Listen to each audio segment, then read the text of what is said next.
Howdy TPDDL fans, and happy What Wednesday. This week, students are returning to College Station, and we thought, what could be traveling with them? This week, we're going to answer the question, what does it mean to pack a pest? The U.S. Department of Agriculture, U.S. Customs and Border Protection, and the Florida Department of Agriculture and Consumer Services developed the Don't Pack a Pest program to educate travelers about the risks associated with carrying certain types of food, plants, or other agricultural items in passenger baggage. This intergovernmental program is working to safeguard food and agriculture in the U.S. and beyond. We all know the disease triangle, which consists of a conducive environment, a susceptible host, and a virulent pathogen. These factors come together to create a disease.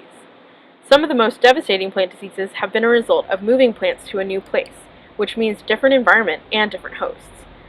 Dutch elm disease, caused by the fungus Ophiostoma novo-ulmi, is spread by the native elm bark beetle and was introduced by the European elm bark beetle. The pathogen was accidentally introduced in the United States in the 1930s from Europe and has since spread through the U.S., devastating the native elm tree population.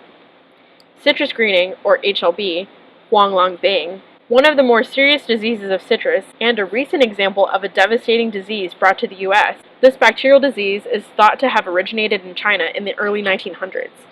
The Asian citrus psyllid is an insect vector of HLB and was first detected in the U.S. in Florida in 1998. The first infected tree found in California is believed to have been the result of illegal grafting of an infected bud. It is very important to declare your agricultural items and get them inspected before taking them back. Just like the elm bark beetles and the Asian citrus psyllids, humans can also be vectors for plant diseases. If you're unsure if you can bring your agricultural product, whether it be a plant, animal byproduct, or something else, please visit don'tpackapest.com. We hope you guys enjoyed this video, and we'll see you guys next week. Bye!